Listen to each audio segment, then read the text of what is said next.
And with me I've got Craig Kempe, he's a sport and rec coordinator for the Murraylands. Welcome to Before the Game, Craig. Thanks for coming on. Thanks for having me. Pleasure. You've got an interesting role within the council, and I guess we could explain a bit more. You might be what your role is as far as the regional councils go.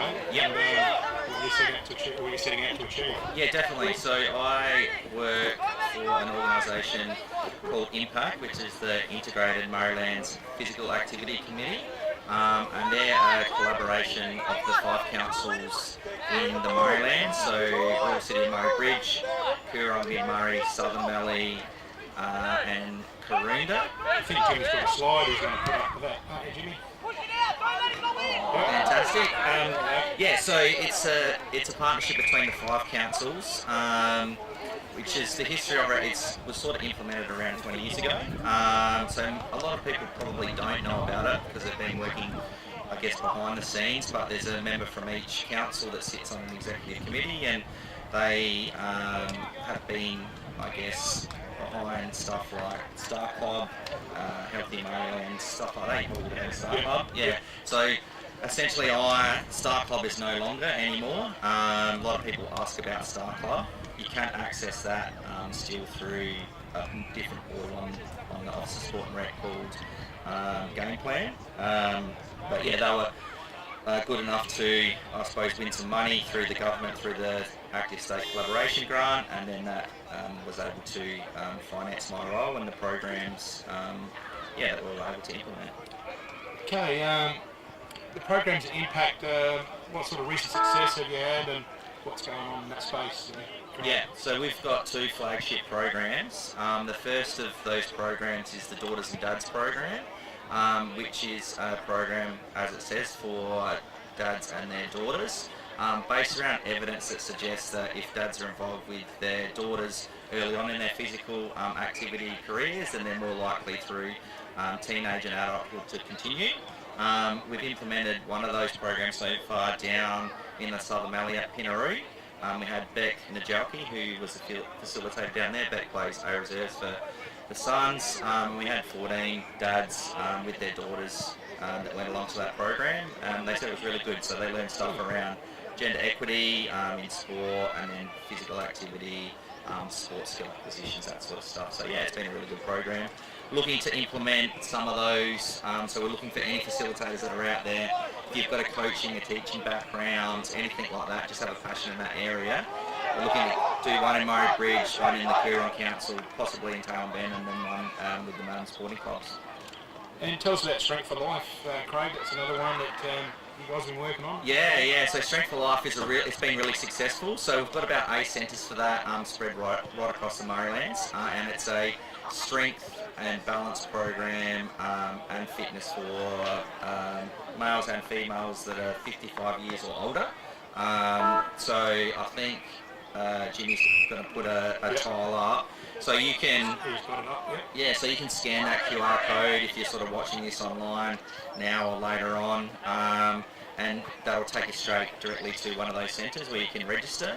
We've got over, I think, 150 participants. It's I guess the big plus around this program is it's a program that's specifically designed for your needs. So if you've got a crook elbow or shoulder or a knee, some old foot injuries like you have, then they'll design a few of those. So they'll design a program, but you get to do it in a group setting. So you get that individualised program, but in a social setting. Okay. So yeah. Interesting. And what other initiatives are IMPAC involved with at the moment? So we were lucky enough to win a grant from the Australian Sports Commission for pop tennis, which is a modified version of tennis. It's a little bit like pickleball. Have you had pickleball before? No. Yeah, it's like a... Pick a box, that's going to make a lot of pickleball, so it's sort of like paddle bats back in the day. Yeah. So the councils have partnered up with the 2 tennis associations, so Murray Bridge Lawn and Lower Murray Hardcourt. We're running that on Tuesdays over at the basketball stadium. So 10 to 12, we've got a session for 50 plus residents. So we've got 12 ladies that are playing in it at the moment. They love it, have a ball. It's a great way to be active on a smaller court indoors. And then we've got an evening session, I think, from 6 to 8. There's around 30 people that go and have a hit. It's purely social. You don't need to know how to play tennis. So yeah, that's been really good. Cool. Maryland's inclusive sports event. Yeah, so there's, that one? yeah, definitely. So there's a bit of feedback within the council areas in the region that there's no real sports or organisations currently catering for children with a disability. So we sort of got together and have come up with the Maryland's Inclusive Sport event, which will be happening on October 9th. I've been able to get 5 of the state's sporting bodies to come down in Sandful, Saka, football SA, as in soccer, tennis SA and basketball SA, and they're going to run a come and try event for all the kids in the region, which will be really good, and then run some programs post that event. The other thing that's happening, which is probably hopefully interest to like some of you viewers, got a lot of clubs and associations, coaches and volunteers here. We're going to run an information session directly after that from 5:30 to 6:30, where some of those sporting bodies were going to deliver some inclusive practices, so how you can cater your trainings on your day-to-day to include kids that have a disability, so they can be involved within your club life, and also how to make your club a more inclusive environment for accessibility and all that sort of stuff. So I think it's going to be really good, something that's needed in our community. So yeah, and hopefully we're going to get some programs that will come off the back of that. I already know that MIPO are really keen to do an All Abilities Auskick.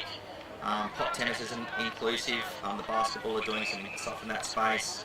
Jo Connolly, who works for Saka and former local, she's the inclusive officer. She is going to implement with the MTCA a Woolworths Blast for kids with a disability, I think sort of in term 4. So yeah, that's going to be really good on the back of that event.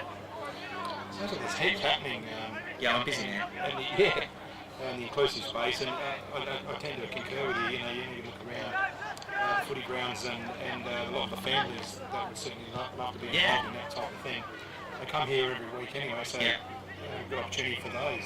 Yeah, most definitely. Play like a girl. Tell us a bit about. Yeah, so through the IMPAC group, we were able to, and our grant through the ORSA, we were able to get 5 fully funded scholarships to the Play Like a Girl Empowered to Lead program. So they're a $1,500 scholarship, so quite a whack of money. It's all online. You can follow Play Like a Girl, just search that on all your channels. They've got Instagram, Facebook page. But they're a really good organisation, and they do a program to promote leadership within young girls and older women within our community, mainly around sport and physical activity. I was going to ask that, is it around sport or is it other activities or hobbies or anything? It's a sport thing. Yeah, it's mainly sport focused, but it does have like that leadership aspect and qualities. So we've got one for each council. So we've got a few applications at the moment, but it's really simple, like scan that QR code that Jimmy's probably got on the screen at the moment. He's a ripper. And yeah, scan that QR code, and it's really simple, like a lot of applications. So you could be either leadership, for instance, in netball, on the court, as a coach, or even possibly into administration. Yeah, anything. That sort of thing. Yeah, you could be like, sit on a committee. The idea around it is for those type of people is to do this program, and when they're upskilled by doing it, they can take it back to their local clubs and associations within our region, and then sort of help portray that message to other people and be a bit of a leader and a champion in that space for our community.